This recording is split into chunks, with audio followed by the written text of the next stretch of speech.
我扫了他们一眼，事到如今只有一个法子，也是我一直以来企图推进的一个法子。如果让他们的家族主动把他们接回去，这样不就皆大欢喜吗？想到这里，我坚定地给自己打了打气，脸不红心不跳地说：姐姐，我所说句句属实。说完，我警觉地回头扫了一眼门口，确定没有其他人，才放下心来。他又问：那昨日皇上将妹妹带去哪里？可曾处罚你？我楚楚可怜，昨日皇上罚我在承香殿的台阶上跪了一夜。拿起帕子抹了抹眼角，继续道：我背后议论皇上，本就是大逆不道，如今不小心让皇上撞见，皇上罚我无可厚非。可是，我的声音陡然提高，把他们都吓了一跳。可是姐姐们，我先前所说都是真的，想我们如花一般的年纪，在这深宫之中，既无法得到皇上的宠爱，还会有被皇上虐待致死的危险。人生短短一世，我们难道就这么凄惨地死在这里吗？我说的慷慨激昂，抬眼一看，见他们脸上都露出悲戚之色。花瓶叹道：是啊，自打进宫，我见皇上的次数一只手都能数过来。众人皆是同病相怜，点点头。岳贵妃自嘲般扯了扯嘴角，现在说这些又有什么用？自踏入宫门那一刻起，我们的命运就注定了。他们神色越发凄惨，我则是欲言又止的样子。洛妃看在眼里，忙道：妹妹有话不妨直说。我于是开口：姐姐们，要想摆脱这样的命运，我这里倒是有一个法子。是什么？他们忙齐声道。我再次回头，确定了没有别人进来，这才道：其实大家都清楚，我们进宫也都是想为家族出份力。他们闻言点点头。但是现在这情况，出力是不可能了，反而一不小心会给家族带来祸端。众人又是一怔，若有所思。我看形势大好，再接再厉。既如此，我们何不写信告诉家里人如今的情况，让家中长辈给皇上上折子，将我们接回去。皇上刚继位不久，还要仰仗诸位的家族，定然不会推脱。如此，我们不就能跳出火海了？我一段话说完，他们似有些心动，却也还有些犹豫。我看这情况还得加把火，于是将袖子朝下拉了拉，露出缠住手臂的绷带，像是自己哀叹：我这情况若是再经历几次，怕是要将性命丢在这里了。说着，我捂着帕子嘤嘤哭起来。他们动容，互相对视几眼，终于点了点头。我看在眼里，不动声色，心里却乐开了花。众人打定主意，开始给各自家人写信。我在旁添油加醋指导一番后，喜滋滋离开。后面2天也是跟他们互相传递着消息，看有什么进展。结果这天进展没等来，却等来一个人，林婉。他一进来就道：星儿，这2日看你气色不好，给你送来一碗养颜汤。说着，他从食盒里端出一大碗药汤，放在我面前。我小心翼翼道：婉婉姐怎么知道我气色不好？这2天我们俩好像没见面吧？他笑意盈盈：你的意思是不喝吗？我泪流满面，端起面前同样比我脸还大的碗，闻着熟悉的味道，心说这不就跟那天醒酒汤一样吗？见他眼含笑意望着我，我打了个寒战，最终还是含泪一饮而下。刚咽下去，就听他忽然又道：我要离开皇宫了。我一惊，咽下去的药差点没喷出来，被呛得直咳嗽。他慢慢拍着我的背，我缓了缓，急忙道：为什么啊？他笑了笑说：我已经跟皇上说过了，这样的生活不是我想要的，这次过来也是跟你做最后的告别。我惊讶于他的话，脑袋里忽然想起那天晚上偷听到的事。细细想来，那天2人神色都不大好，林婉还说要陆云剑遵守约定。那晚他们说的是什么约定？这个约定难不成就是同意他出宫？我进一步回想那晚他们说的，努力将事情串联起来。灵光一现，想到林婉那天对我奇怪的解释。他说有位官员中毒，陆云剑请他帮忙制药，所以说他们2人之间的交易便是林婉帮他医治大臣，他放林婉出宫。可是你走了陆云剑怎么办？那他得多伤心啊！却不想他看着我似笑非笑道：后宫这么多人，他的心意未必在谁那里啊。我吞了吞口水。没错，后宫人是挺多的，可是我要说一下，前2天已经帮他把后宫解散了吗？这可怎么办？再说服他重新招吗？林婉不知我心中所想，他继续说，而且我喜欢的人也不是他啊。这次我彻彻底底愣住了，电光石火间，难得思绪特别灵活，脑中一下子想起那日我去珍宝阁，他跟太子在一起，神色有异。难不成他喜欢的人不是陆云剑，他喜欢的是太子？我忽然间悟了，他们之间这是三角关系。我脑袋飞速旋转，开始脑补。林婉与太子两情相悦，但是陆云剑对林婉爱的深沉，于是跪求皇上赐婚，皇上心疼他，同意了。太子痛失所爱，与他展开斗争，却是惨败身死。但是因为林婉他爹的原因，陆云剑不乏不好收场，于是象征性让他去边关戍守1年。1年后归来，强行将他纳入宫中。可是他并不愿意，陆云剑心软，答应让他离开。这，我倒吸一口凉气。我觉得我发现了真相，震惊的久久说不出话。他看着呆呆的我，抬起手拍拍我的头，笑道：“走了。”我忙回过神，拉住他的袖子：“可是你要去哪里呢？”他笑道：“悬壶济世，浪迹天涯。”这句话让我心头一酸，有种想哭的冲动。太子身死，那他岂不从此世间再无所爱，只留自己孤单的在人间？转念一想，陆云剑何尝不是一样可怜呢？为得到他什么事都做了，可为了他的幸福又只好放开，连后宫都被我解散了。我又难受起来，一时间不知道该心疼谁，最后只说出一句话：“那你以后再到京城可得来看我啊。”他又笑着点点头：“当然了。”林婉就这么离开了。这消息很快传遍了后宫，众妃嫔又是一阵动荡。我心说，要不然我努力再让他们留下来，毕竟林婉已经走了，那也就没什么顾忌了。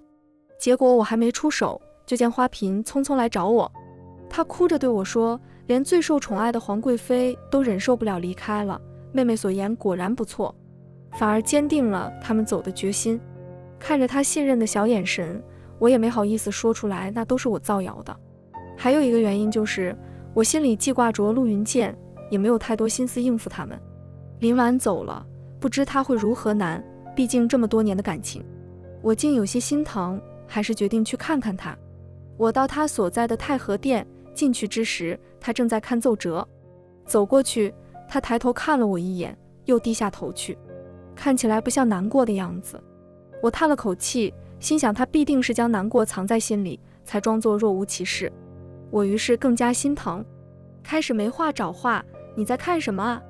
他给了我一个你说什么废话的眼神，还是开口道：“众妃嫔联名给我奏折，说要自请出宫。”我在想这是怎么回事呢？我一顿，想安慰他的想法立刻烟消云散，心说还是改天再来他吧，也不急在这一时。那你先忙着哈。我打了个招呼，溜了。站住！他忽然道。我顿时定在原地。他推开椅子站起身，慢慢走到我身前。这件事情或许你来帮着解释解释。他意有所指。哈哈哈，我哪知道啊。我忙打着哈哈，干笑着说。他就静静看着我。我心虚，毕竟被他撞见2次了，想耍赖也不成啊。你信我，我也是一片好心。于是我只好真诚状跟他讲，说来听听。他双手抱胸，一副准备洗耳恭听的样子。我思索状，一时不知道从何说起。不过我确实是一片好心来着，我想为他和林婉排除干扰，我想成全他们一生一世一双人。结果这货反过来赖我做这些都是为了谁？我越想越委屈，毕竟我也不知道林婉最后会走掉啊。所以我冲他发火，还不都是你？你既对婉婉姐有意，又何苦糟蹋别的姑娘？我这火发的突然，也不清不楚的，不过却是我的心声。他反而愣住，我什么时候说我喜欢林婉？我震惊，你不喜欢她？我差点就指着他的鼻子说你骗人。那次你受伤之后，你们2人不是抱在一起？我开始列举证据。他惊讶，你看到了？我冷哼一声。他焦急解释，我也不知道怎么回事，他忽然就抱了过来，然后说自己崴了脚。我心说你骗鬼去吧，竟然拿这种解释来搪塞我，还把锅甩到林婉身上。可与此同时，我脑袋里没有来闪过那天晚上林婉对我说我以前做过2件有愧于你的事，心里咯噔一下，马上摇摇头，这又有什么关系？我又急又怒，继续举例，先帝赐婚时，你不是为求娶她在雪地里跪了1夜？他脸上的神色变成了无奈，细看眼神里还带有几分懊恼。当年先帝亲自指婚我与林婉，并非我主动求娶，我在门外跪1夜，是想恳请先帝收回成命，只是他未应允罢了。我呆住，胸中怒火顷刻不见。他见我冷静下来，继续道：我一直喜欢的不是林婉，是别的姑娘。是哪个姑娘？我冷冷地问，心悬在了嗓子眼，此刻经历如梦似幻。他目光灼灼看着我，你说呢？我还是不敢相信，不会是我吧？我心里期待着答案，却还是要从他嘴里确认。被人这样直接问，我以为他会含糊过去，却不想他的表情却十分认真。哦，是你。我的脸腾一下像烧了起来，心中的激动与欢喜像是空中炸开的烟花，炸得我脑袋一片空白，一时间竟是手足无措。他便在我的眼前站着，我心想自己的窘态被他看了去，多么丢人，连忙道：我有点事先回去。我已经不知道自己在说什么了，只想从这种陌生状态中逃开。他一把抓住我的手，指尖的触感是同样无比的滚烫。都这时候了，你还要到哪里？他胳膊环住我的身子，把我圈进他的怀中。今晚可是你主动送上门的。我呆呆地闻着他身上传来的香气，呼吸都要停滞。已经知道他想要做什么了，却迈不开步子，只能嘴里喊着不行不行不行。为什么不行？他妈撒着我的手腕，我又痒又烫。为什么不行？那是因为我还很羞涩，我还没准备好啊。因为翠儿还在门外等我呢。我病急乱投医，一边要挣扎着从他怀里钻出去，却不想他手臂又紧了几分，昂头朝门外喊：翠儿应声进来。他抱着我，厚颜无耻：你家姑娘今晚要侍寝了，你自己先回去吧。我在他怀里挣扎着冲翠儿招手，翠儿心领神会，立刻道：可是教习嬷嬷还没交常在，怎么伺候皇上呢？他一滞，圈住我的手臂，慢慢放开。我松了一口气，心道翠儿好样的。结果就见他凑上，一个用力将我横抱起来，边朝寝殿走边叹：那我只好辛苦一下，亲自来教了。月色丝丝如水，透过窗棂向室内窥探。罗屏后，银烛长照，红绡帐暖。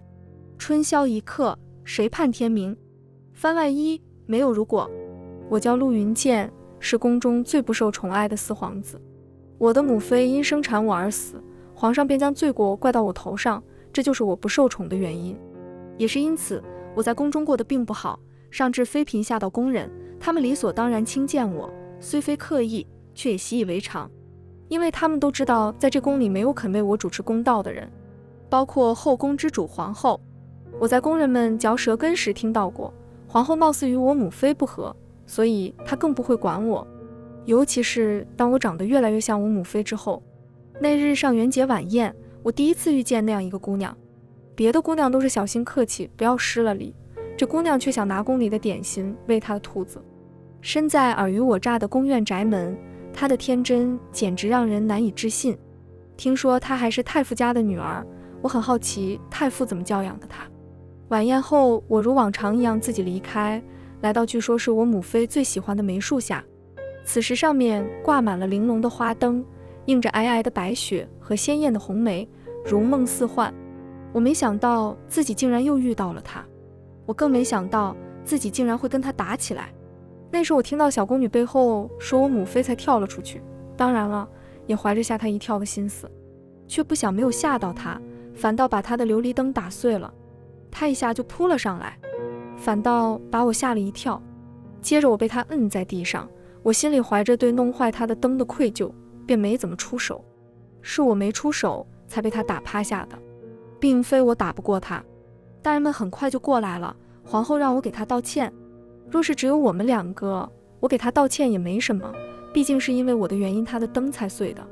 可是当着这么多人的面，尤其是当着皇后的面，我不想道歉，所以我跑开了，跑到母妃最喜欢的那棵梅树下坐着，对自己说没关系，我已经习惯了。只是没想到他竟追了过来，主动跟我说对不起。我汗颜，分明是我的错，却先要人家道歉。我当然是想要原谅他的，可都怪那执拗的自尊心，他让我嘴里的话变成了滚开。那姑娘竟然也不生气，还笑嘻嘻把点心掏出来塞我嘴里。我记得这点心是他细心包好给小兔子的，现在却给了我。话说兔子也不吃点心的吧？本以为这只是偶然的一次相遇，却不想父皇突然下旨让我们去太傅家和将军府学习。隐隐的我心里竟有些期待，我以为要见到他并不会太容易，毕竟是个女孩子，当然是养在深闺，不让出来。但不想第一天便在太傅的书房见到了他。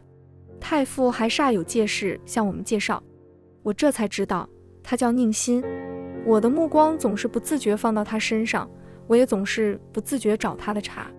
我也不清楚自己为什么这样，或许是因为他比我们活得都自在，可以做想做的任何事，可以没有什么烦恼，好像靠近他身边我也可以自在起来。但他还是一次次让我目瞪口呆。打架、恶作剧、上房揭瓦，在我看来女孩子不适合做的事他都做了。而更让我惊讶的是，太傅竟然不管他，反而由着他。终于忍不住，我问太傅，为什么不像其他府上的小姐一样教他琴棋书画女工呢？那时太傅正用鹿筋给他做弹弓，闻言他瞥了我一眼，你既饱读诗书，当然能分辨，自古以来女子的地位便不如男子，男子又是吃点苦不算什么，学好本领，往后不管多大的天地都能闯荡。可是女子的天越成长会越小，直至最后又于一方宅院。他叹了口气，我只不过是让希儿在走到那一步之前，让他好好玩罢了。我懂了，太傅是给他一片没有风雨的沃土，任他随心所欲盛开。我想，我以后如果有女儿，也要这样教养她。正想着呢，太傅忽然又道：“小子，你是不是喜欢我家希儿？”我脸瞬间爆红，我没有。我向他喊，却撞上他似笑非笑的神色，我有些心虚，觉得定是被他看穿了。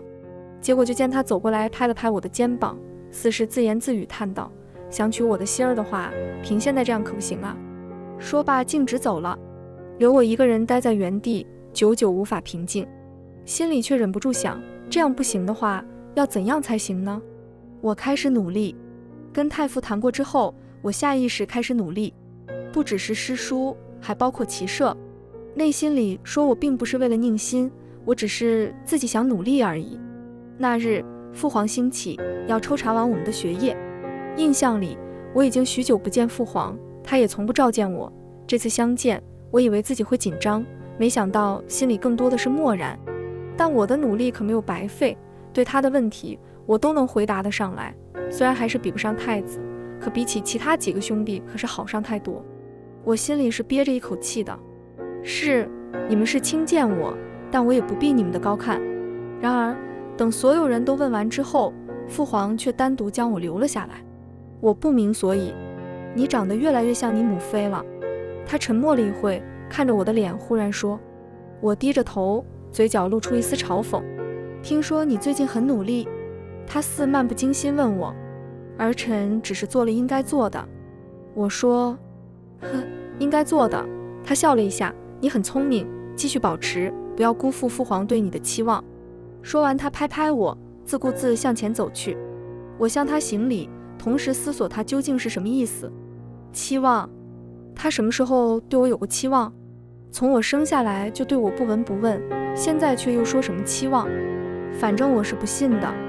我开始想，他忽然说这话，是不是因为我这张酷似我母亲的脸？正思索间，他已走到门口，却忽然又停住，好像随意道，想要得到什么的话，光凭这种程度的努力可还不够。说罢推门出去，我在原地惊出一身冷汗。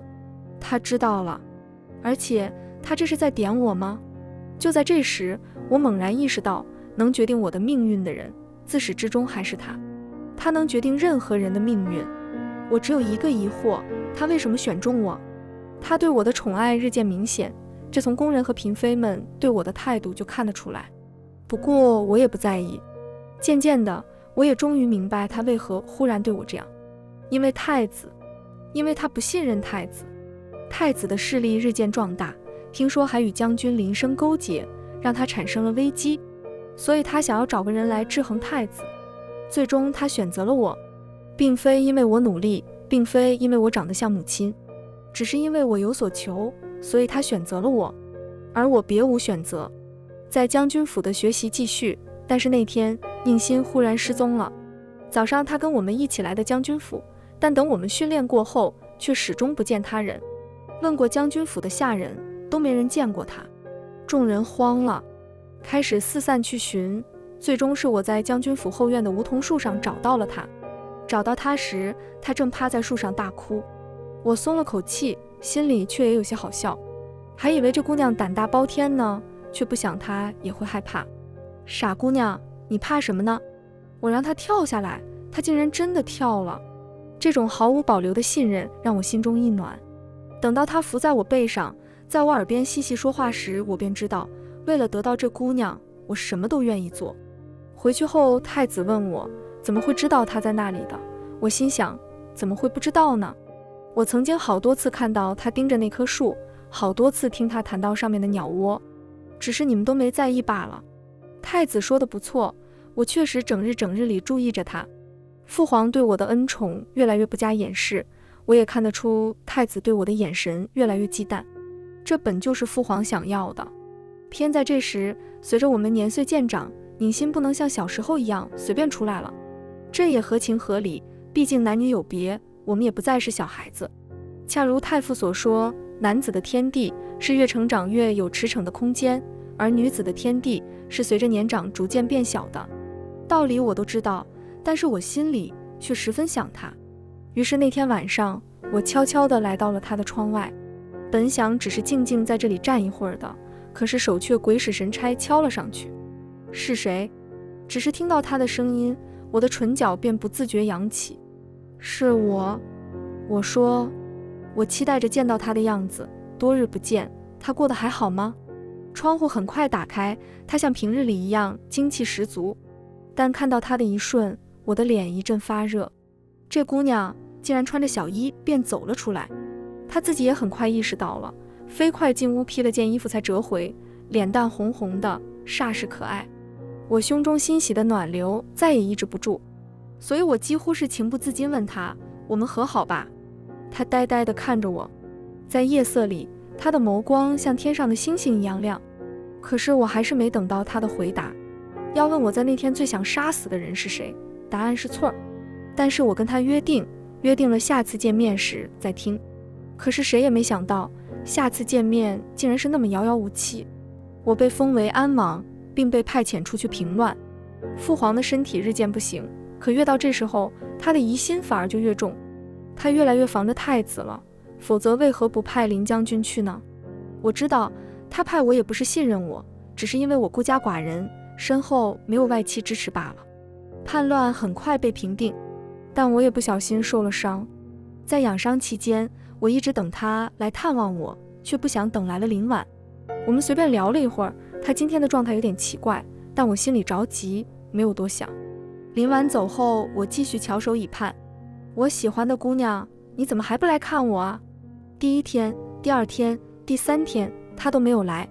安王府的门都快要被我望穿了，还是不见他。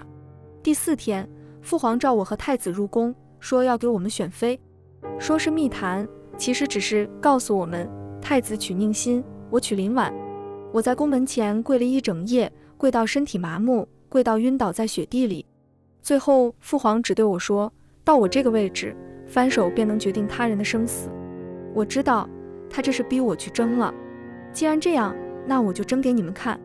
我开始不遗余力拉拢朝臣，送给他们金钱、女人，许诺他们权势、地位。我开始与太子分庭抗礼。太子果然被我逼迫得节节败退，这让我有一种感觉，好像在这场争斗里，他也是很无奈，他也是被人推着向前。那天晚上雨下很大，我应酬到很晚才回去，却在门口见到了太子。你来做什么？我警惕地问他，心里忽然想到我们以前同在一起学习，现在却不得不针锋相对，也是一阵唏嘘。他的脸色并不是很好，不知是不是错觉，我竟在他脸上看到了歉意。你听好了，我只跟你说这一次，信不信由你。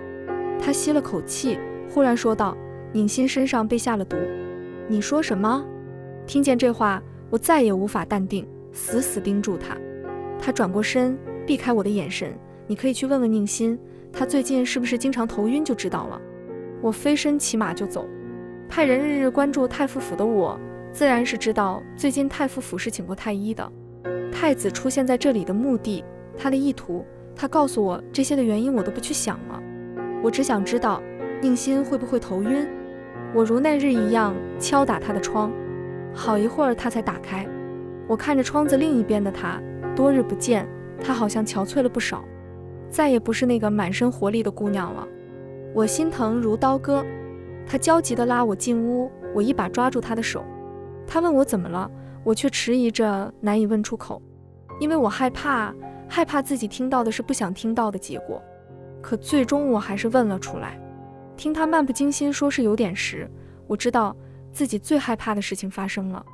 我知道我的脸色一定很可怕，可怕到他伸出手来抚摸我的头，问我是不是发烧。我的胸腔瞬间被愤怒和悲伤蔓延。老天啊，这么善良的好姑娘，你怎么让她受伤害呢？我匆匆离去，连夜找到了去太傅府的太医。太医说他确实没有查出是中毒。我心如明镜。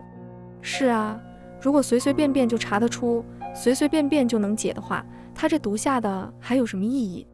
我瞬间想到了一个人，一个医术高明，站在太子那边又跟宁馨十分亲密的人。林婉。到将军府时已是早上，我不等通报，直接闯了进去。我掐住他的脖子，问他为什么这么做时，太子赶了过来。我明白了，还有什么不明白的？用宁馨牵制住我，这就是原因。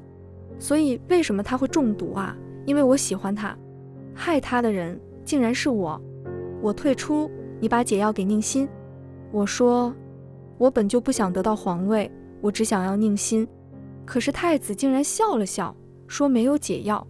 我的理智瞬间就被怒火侵蚀，脑中只有一个想法，我要杀了这些伤害他的人。所以我露出一个残忍的笑，宁馨若是出事，我要你们所有人陪葬。在我的步步为营之下，决战之日很快到来。我赢了。我挥剑将太子斩于脚下。当我刺出那一剑时，他脸上竟露出释然的笑意。可我也管不了那么多。我看着远处走过来的林生，又拿起手中的剑。林婉不知从哪里忽然冲出来，跪在我面前。他跟我提条件，说只要放了他们，他愿意拿出解药救宁馨。听到他这话，我原本坚硬如磐石的心瞬间颤动，手中的剑几乎握不住。我只是庆幸与感激，还好是有解药的。于是我们两人做了个交易，他去边疆寻药为宁馨解毒，毒解后我便放所有人自由，期限是1年。在这1年里，我顺利登基，并且为了保护宁馨，将她纳入后宫。在此之前，我特地找太傅聊了聊，我给了他我的承诺，一定会让宁馨的天地越来越广的承诺。太傅终于应允。跟随宁馨一同进宫的还有别的女人，都是拥我登上皇位的功臣的女儿们。看着他们想要迫不及待掌控我的嘴脸，我有点想笑。皇宫对于不受宠的女人来说，等同于囚笼，这是我自小在宫中长大认识到的。所以他们这是亲手将女儿们送进了囚笼，因为我绝对不会宠幸她们。我想要的只是宁馨，但是为了不让宁馨成为众矢之的，我却没有给她任何特殊待遇，甚至册封她为最低位分的常在，自己也忍住不去看她。我通过宫人了解她的一举一动，见她每日平平静静待在那里，我便无比安心。1年之期将近，那一日，宁馨忽然跑来找我，她跑得又快又急，一不小心摔倒在地。这姑娘怎么这么不小心呢？我急急忙忙拨开挡在我身前的工人们，就要将她扶起，却听她跪在地上说，她要让位，要出宫去。我要扶她的手僵在原地。傻姑娘，你想要什么我都应允，只有这件事不可以。我走之后，他跑过来踢了我一脚，我心里既难过又想笑，好像他又变回了那个一见面就跟我打架的无法无天的姑娘。但是他这是生气了吗？我开始焦躁不安，思考如果他真的生气我要怎么办。思来想去，还是决定找他一趟。可是刚到门口，竟听见有人在说话。我止住了工人们通报的声音，偷偷趴在门上听，听来听去总结出了2个字：不行。我呵呵，宁心，你这是在挑战我的自尊。我跳出去喝退不知道是哪个嫔妃，决定吓唬吓唬他，让他知道我到底行不行。但紧接着我就后悔了。宁心忽然脸色苍白，跌坐在地上，他又一次头晕，我的心立刻揪起。但是万幸，林婉回来了。我将林婉安置在城乡殿，自己日日夜夜监督她制药，终于将解药治好。我去找宁心，可是她竟然不在。询问了负责盯她的工人，我最终在御花园中找到了她。碰巧听见她正跟嫔妃们说话，我用眼神示意嫔妃们不要出声，于是又听到几个关键字：小气、暴力、心狠手辣、铁石心肠。我好样的，宁心，你在玩火。我将她拖到太和殿中，一路上在想，宁心她为何要这样？她为何在背后造谣我，让嫔妃们对我害怕？是在吃醋吗？我思索了2秒，原来如此，是在吃醋啊。好吧，是在吃醋的话，我决定原谅她。太和宫中，我早吩咐林婉准备酒席等待。宁心高兴地扑过去时，我给林婉使了个眼色，不要告诉她，那些阴暗肮脏的过去都不要告诉她，让她保持这样就好。在喝酒时，宁心忽然晕倒，晕了好久才醒过来。我向林婉确认了100次她确实没事，又看着她将要喝得一滴不剩，这才放下心来。林婉提议她想跟宁心晚上睡在一起，我想了想，同意了。毕竟在宁心心里，她一直是朋友。林婉给宁心解毒后离开了，离开前分别跟宁心与我道了别。她说想要悬壶济世，浪迹天涯，我心里不自觉竟有些伤感。想到过去的恩恩怨怨，每个人都是无奈的被推着往前走，终于到今天了结了。送走林婉后，我本想立刻去找宁心，可是半路上却让嫔妃们堵住了，她们排排跪在我面前。我发现自己一个也对不上号，随便指了一个衣着最华贵的，问他们有何事，就见他们递给我一份折子，然后梨花带雨看着我。我好烦，不得已带他们去太和殿，听他们把要求说完。他们说想要出宫，这惊喜让我有点懵。要说出宫的话，那可以再谈谈。我竟没想到宁心散布的谣言竟如此有效，还不必我出手，他们便主动离开了。我原本打算就将他们留在宫中不管不顾，既然他们主动离开，倒也是一劳永逸。好样的宁心，不愧是我的宁心，干得漂亮。满意的将嫔妃们送走，我还没来得及去找她，就听通报说宁心已经过来了。我欣喜，心说我们2个真是心有灵犀。我故作深沉，主动引她与我说话，却不想她听到后妃们要离宫后转身就要走。我连忙起身拦住她，这不是你促成的吗？你跑什么呀？结果就见她红着眼冲我喊，还不都是你？你既对婉婉姐有意，又何苦糟蹋别的姑娘？我愣住了，什么叫我对林婉有意？她一一向我列举证据。我无奈地想笑，傻姑娘，你误会了，我怎么会喜欢其他人呢？我喜欢的一直是你。看着她变得脸色绯红，局促不安，我再也忍不住把她圈进怀里。怎么会有人这么可爱呢？这么可爱的人，她终将属于我。你别害怕啊，我的宁心，我一定会很温柔，很温柔，很温柔的。春宵苦短，一刻千金。有时候我会想，如果没有遇见他，自己会怎样呢？想完之后又庆幸，还好没有如果。番外2，情不知所起。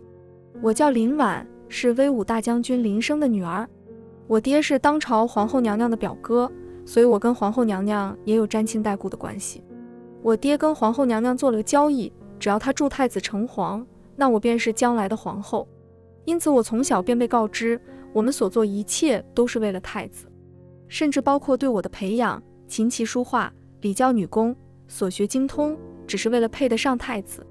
第一次正式见到太子是在中元节皇后娘娘的晚宴，他坐在皇后娘娘的手边，笑得很温柔，就是看起来有点假。可我也无法对此做出过多的评判，因为我也带着跟他一样的假笑，接受着众人的夸赞。他们夸我大方得体，我只是谦虚客气的回礼。吃饭之时，同桌上有一个跟我差不多大的姑娘，名叫宁馨。这姑娘才貌姿色皆不如我本不将她放在眼里。可当我见到她不在意他人的目光往帕子里放点心时，我第一次对一个同龄的姑娘产生了羡慕，对她想做什么就能做什么的羡慕，对她做任何事都不用顾忌太多的羡慕。我想她应该活得很自在吧。可后来我知道我对她的判断还是委婉了，因为我眼睁睁看到她把一个皇子按到地上打，即使那个皇子是个不受宠的皇子，即使那个皇子是四皇子陆云剑。这显然已经不是自不自在的问题，这可以算作无法无天了。直到把他们拉开时，我忽又想起她是太傅家女儿，是处在书香门第的。我不懂太傅为什么要这样教养她。看着他们离开，我自己默默去挑选皇后御赐的琉璃灯。我一眼就喜欢上了一个桃子形状的，正将它摘下带走，就见树后转出一个人，是太子。他脸上还是挂着那种淡淡的假笑，对我说，方才看了一场好戏。我这才知道，刚才那场闹剧他也看到了。我向他行礼，他随意摆了摆手，指着我手中的灯道，眼光不错，我最喜欢的也是这个。说罢，他从我身边走过，径直离开。而我分明看到，在他身后提着一盏画着祥云图案的灯，他早就选好了。我不禁升起淡淡的惆怅，以为自己处处受束缚，处处不自在，却不想有人比我还要身不由己，甚至连选择自己喜欢的东西都做不到。但不管怎么说，我跟他，我们同病相怜，我们是一类人。回去时竟然又看到了宁馨他们二人，我看到四皇子脸上的伤，将外公制的要送给他。说起来，他也是身不由己的人之一，身在皇家，没得选择。这样比较之下，我好歹还能随自己的意愿跟着外公学医，好像没什么可抱怨的。可是又看到更加随心所欲的宁馨，我还是嫉妒。本以为我们之间的缘分止于宫中那场邂逅，却不想一到圣旨，大家见面越发频繁了。包括太子，包括陆云剑，包括宁馨，大家又一次遇见，并且很快熟悉起来。皇子们奉圣命跟着我爹学习武艺，宁馨也经常过来凑热闹。不过我却很少与他们凑在一起，我更喜欢静静地躲在屋中研究自己的医术。我爹对此很不满，他让我多去跟皇子们接触，尤其是多跟太子接触。我无法忤逆他，只能听从他的安排。演武场上，众人看到我过来，自然很惊讶。宁馨问我，婉婉姐今天怎么过来了？他们都望向我，我只好无奈笑笑，来看看你们练得怎么样了。休息时，宁馨跑到场地里跟陆云剑打闹，我尴尬地坐在一旁，正考虑要不要过去找太子，不想太子却自己凑了过来。是不是你爹让你过来的？他直接问我。被他看穿了，我索性不隐瞒。是，我说，不想过来的话不必勉强。他又道。我闻言嘲讽地扯了扯嘴角，这是我能决定的吗？他摸摸下巴，若有所思。一会我帮你。他忽然向我偏了下头，露出一个狡黠的笑，等着吧。说罢他起身离开。我回想他刚才那个笑容，似乎与以往的假笑不同。训练重新开始，我想知道他打算如何帮我，便一眨不眨眼睛盯着他看。就见他身姿英武，比其他皇子都厉害。我一时间看痴了，但在这时他闪身一个失误，身子重重摔在地上。众人顿时一片惊呼，都凑上去。我也连忙跑去，只见他腿上划开一个大口子，正鼓鼓往外冒着血。尚来不及反应，就听他喊，婉婉快过来，给我包扎。我爹连忙催了催我，快去。于是我拜托宁心去帮我拿药，自己上去按着他的伤口止血。等药拿来，将伤口包扎好，就又听他道：多亏婉婉会医术，不然等太医来之前，我可要疼好一会儿了。接着他又转向我爹：林将军不妨将习武场休息之处改为药房，这样若有人不小心像我一样受伤，也可及时医治。我爹连忙称好，这件事就这么定下。我转向他，就见他轻轻的、悄悄地向我眨了眨眼，心好像被拨动了一下。我目瞪口呆，实在没想到他说的帮我，竟然是通过这种方式，还让自己受伤了。可是这是值得的吗？我不知道自己是什么样的心情，思绪还沉浸在他方才那个眨眼中。转瞬间察觉到自己的念头后，猛然惊醒。糟糕，我好像真的有点喜欢他了。药房很快就移到了习武场边上，这样在他们习武时我就专心学医，他们休息时大家就凑到这里。有时候忙不过来，我便拉宁心打下手。皇子们还是整日的练习，其中太子表现最为优异，这也是可以预见的。让我惊讶的是，另一个人的表现也同样惹眼。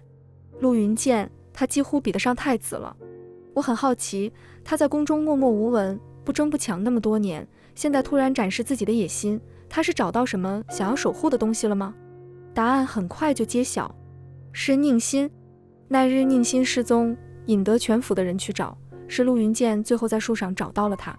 事后太子问他为什么他会知道宁心在那里时，我便知道太子也发现了，陆云剑的软肋是宁心。随着圣上身体日渐衰弱，太子与陆云剑之间的争斗很快开始，而圣上对此竟也不闻不问，就好像他知道并且促成了这一切。那时我因男女之防与他们见面次数渐少，可在与太子数次的碰面中，见他眉头越皱越深。我问了问自己的心，确实感受到了心疼，可是我也想不出什么法子来帮他。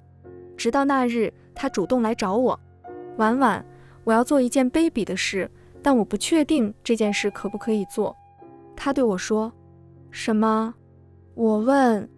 用宁心牵制陆云剑。他说。我还记得他说这句话的表情，茫然大于狠厉。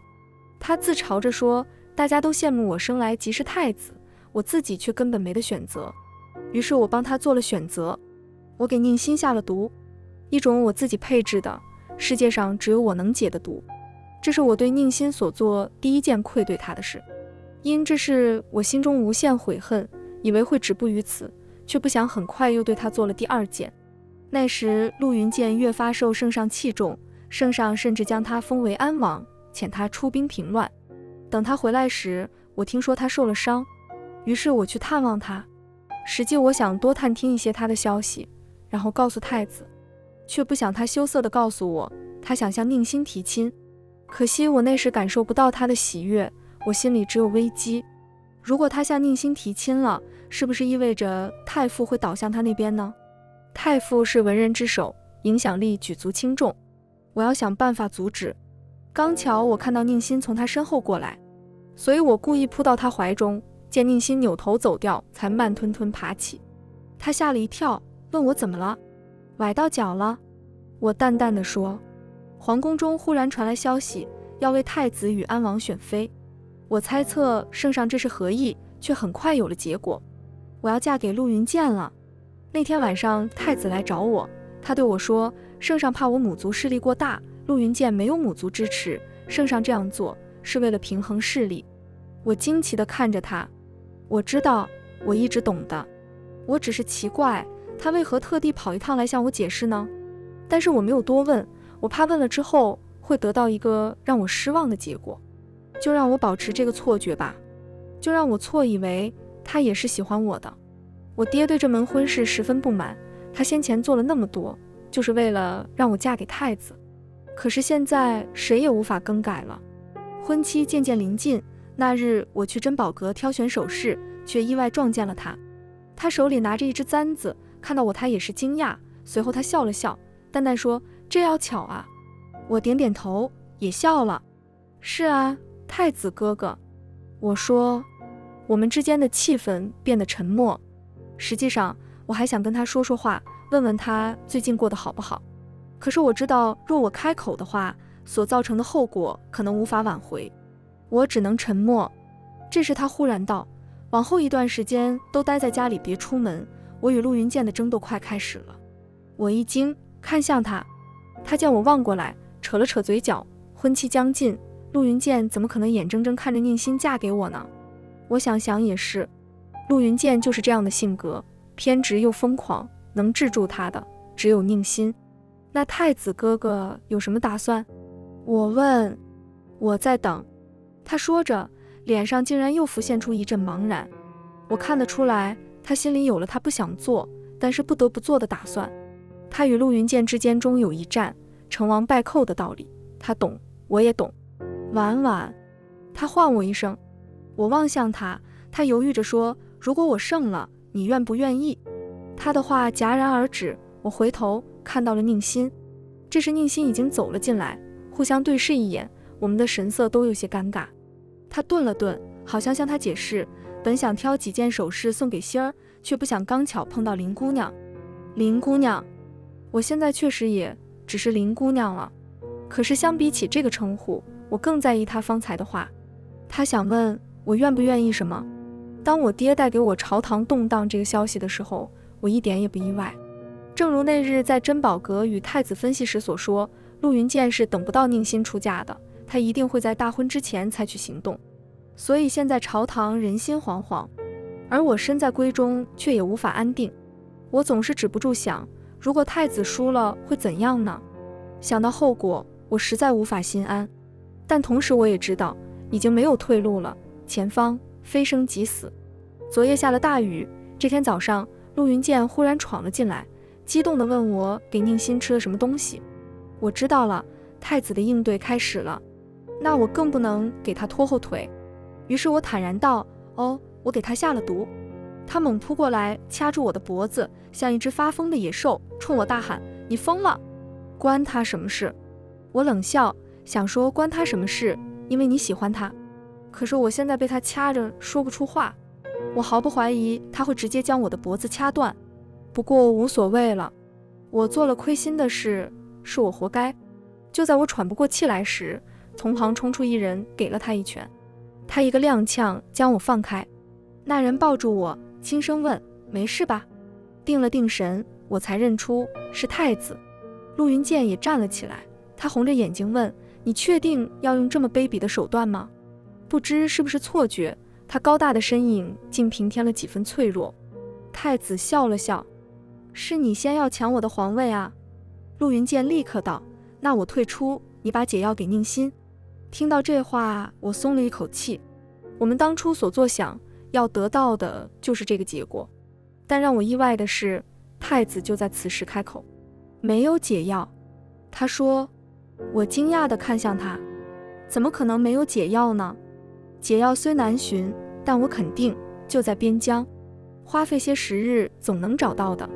我不明白他这样说是为什么，似乎是感受到我的目光，他忽然拉起我的手捏了捏，这是叫我不要多嘴。陆云剑怒极反笑，宁馨若是出事，我要你们所有人陪葬。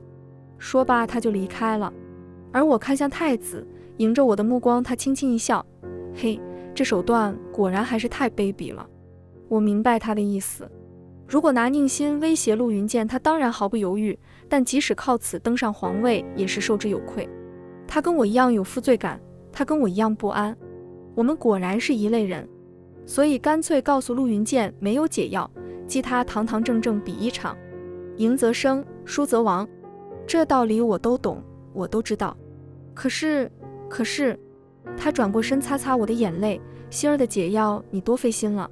我点点头，他像长舒了一口气，还是笑着，这次就让我自己来选吧。看着他的神情，我有些不好的预感，他好像厌倦了一样。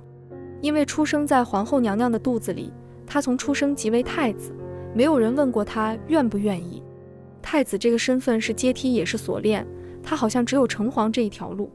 甚至当有人来抢这个位置时，无数人都会推着他对抗。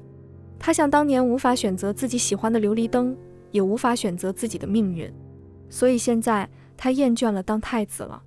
我有点想哭，但是我强忍住，转移话题道：那日在珍宝阁，你问我愿不愿意什么？他愣了愣，忽然抬手摸摸我的脸，如果最后我还活着再告诉你吧。我心头一热，他果然已经做好了最坏的打算，我却忍不了了，眼泪再一次掉下来。我对他说，那我提前说好了，不管你问我什么，我都愿意的。那日之后，很快就传来了太子与安王打起来的消息，我越发不安。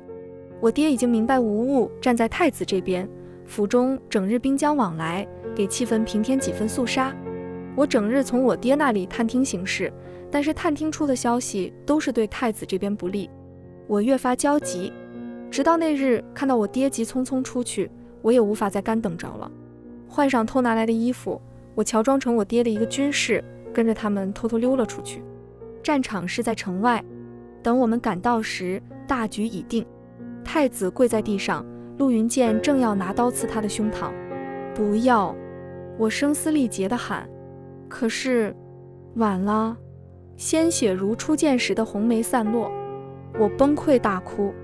我与陆云剑做了个交易，给我1年的时间去边疆寻药，给宁心解毒，他不杀我爹，并且还我们自由。1年之后我回来，为了掩人耳目，他封我为皇贵妃。解药制成，我见到了宁心，看他欢快地跑向我，丝毫不存芥蒂的样子，我才知道，他不知道自己中毒了，他不知道我给他下了毒。我看向陆云剑，他飞快向我使了个眼色，意思是不要让我告诉他。我这才将目光又放到宁心身上，我好像明白了这姑娘的天真自在从何而来，身边的人都努力使她远离凡事的污浊，都小心翼翼呵护着她，真是个幸福的姑娘啊！我越发嫉妒她了。那晚我们久违地睡在一张床上，像小时候一样。她对我毫无防备，我本想将以前的事告诉她，可忽然想起白天时陆云剑那个警告的眼神，还是算了。她那样紧张，我又何必给她添乱呢？又在宫中待了2日，确定宁心的毒解了之后，我正式向他们告别。宁心对我的离开表达了不舍，而陆云剑，他给了我1块金牌，如果遇到麻烦可以亮出它。我笑笑，那我就却之不恭了。走出城门的那一刻，我向身后回望，往事如烟，历历在目。我终于也成为一个自在的姑娘了。还不走吗？身后传来声音，我回过头，看到他斜斜倚在马车上，正含笑望着我。我快步跑过去。人生中唯有那个时刻，让我无比庆幸自己会医术，让我能够在那日他血花飞溅之时，自己有能力把他从死神手中拉了回来。之后他在城中养伤，我自己一个人去边疆寻药。但是我从陆云剑那里得到了承诺，尘埃落定之后，许以我自由，许以我们自由。好久不见，我笑着说。好久不见，你过得还好吗？怎么看起来好像瘦了呀？他对我道。你也是，自那日一别，好像瘦了不少。哪有啊？我低头笑道。我以为自己能平淡地应对一切，可是当我站到他身前，当他这样看着我，我还是紧张。我确定自己的情感，但我不确定他的。我喜欢他，但我无法分辨他究竟是真的喜欢我，还是利用我。你今后有什么打算？他问。我想凭借一身医术，四处走走。我说。你呢？有什么打算？我紧张地望向他。他思考。我的呼吸都有些停滞。听说是你救了我？他忽然道。是。我说。救命之恩，无以为报，那我只好以身相许了。他脸上装作无奈的样子。我扑哧一声笑了，眼泪却流了下来。怎么哭了？他为我逝去，因为太欢喜了，欢喜到自己的心都在雀跃，欢喜到情不自禁流泪。你愿不愿意成为我的妻？他微微弯腰，看着我的眼睛，认真地问我。我胸中情绪翻涌，对他道，我好像早就答应过了。他一把把我揽入怀中，我听着他胸腔的震颤与我的心跳和鸣。太子哥哥，我深情呼唤。还叫我太子哥哥？他无情打断。也对，他早就已经不是太子了。我想了想，陆云深，你是从什么时候开始喜欢我的？他思索片刻，从第一眼，梅花树下，你选中我最爱的花灯开始，我就喜欢你了。番外3，谣言又起，京中最近奇事不断，新皇上位，各位有功之臣都是将女儿送入宫中，却又纷纷接了回来。那些女子对宫中之事讳莫如深，绝口不提，好像要隐藏什么秘密。只是随着时间推移，还是有只言片语流出。听说新皇性情残暴，动不动就殴打嫔妃；听说新皇冷漠无情，眼里揉不得一点沙子；听说新皇好像身体还不行，对后宫人从不照性。以上传言说的有根有底，不像空穴来风。证据就是在众嫔妃出宫之前，皇上那里一位皇贵妃。这位皇贵妃大家都知晓，是罪臣林升的女儿林婉。圣上当年向先帝求娶她之事，可是闹得沸沸扬扬，圣上对她可谓一片真心了。可是即使是这位皇贵妃进宫短短一段时间，却也是恳请离宫，让众人不得不加深了猜想，莫不是因为圣上自觉身体不行，不忍委屈了她，这才忍痛放她离开。但紧接着圣上封了一位皇后，这皇后大家也都认得，是前太子的未婚妻宁馨。早先就有传闻，圣上还是皇子之时，便与太傅府这位宁小姐之间有嫌隙。后宁小姐成为前太子的未婚妻，圣上又与前太子敌对。前太子身死，圣上继位，纳她入宫。当时大家便都不看好，任谁也想得出，圣上将她纳入宫中，并不是喜欢她，很有可能是为了折磨她。果然如同众人所料，圣上将所有功臣之女放出宫，却独独不放她，还将她封为皇后。这岂不就是让她留在身边守活寡吗？一时间流言如暗潮，涌动在城中。大家津津乐道的同时，也开始担心起皇室后嗣，正讨论到是要从其他王爷那边过继呢，还是以后皇位干脆传给某个王爷。结果又传来消息，皇后娘娘有了身孕，全城沸腾。沸腾的同时还有些意兴阑珊，所以大家八卦了这么久的都是谣言呗。众人纷纷觉得自己的感情遭到了戏耍，又将目光放到了被接回家的几个姑娘身上。于是又有爆料，关于皇上的那几个不靠谱的传言，竟然是从当时的宁常在，现在的皇后娘娘嘴里传出来的。被接回家的姑娘们恨恨地绞着帕子痛哭，还以为她多么好心，原来是想独霸皇上。这爆料引起的自然又是一片哗然，众人纷纷叹息皇后娘娘心机之深，深不见底，竟然想到用这种法子独占后宫。重要的是，她竟然还成功了，从与圣上仇视敌对到成为后宫专宠，不知她心路是经历了怎样的变化。单看她这个从区区常在爬上皇后之位的手段与过程，还蛮励志的。众人一时间又是议论纷纷。但与此同时，有些人的心思也活络起来。皇后不是怀孕了吗？那岂不是意味着这也是机会？于是朝臣向圣上进言，现如今圣上后宫只有皇后一人，皇后怀有身孕，恐怕无法伺候皇上，不如再次选秀，扩充后宫。本以为这个建议皇上很快会采纳，却不想皇上深深叹了一口气，不是朕不想充纳后宫，只是皇后善妒，进了宫的姑娘皇后也容不下他们，与其让他们遭受，朕实在不忍心呐。群臣泪眼汪汪，都叹息这真是个温柔善良的好皇上。于是皇上善良，皇后善妒这两个关键词又流传在京城的大街小巷。但这样终归不是办法，皇后独占后宫是事实，大臣们想要塞人进后宫也是事实。一人向皇上提议，不如等皇后生了孩子就把她废了吧。皇上一个眼刀飞过来，那人感觉自己立刻要死了。第二天他便被派去了边疆考察，此事再无人敢议，但不影响流言四起，而且越传越离谱。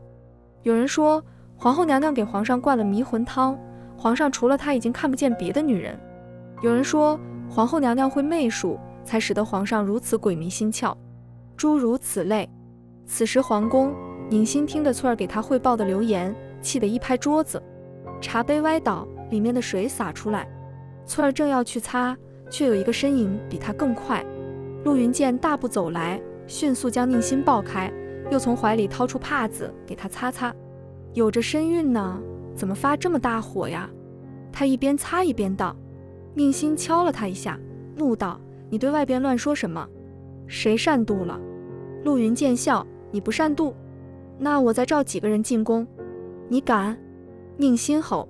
陆云剑笑得更厉害了，他从背后环住宁心，手放在她隆起的腹部，在她耳边慢慢道：如果不这样说，大臣们又要张罗着选秀，毕竟我根基尚浅，朝堂还指望着他们，不好直接拒绝。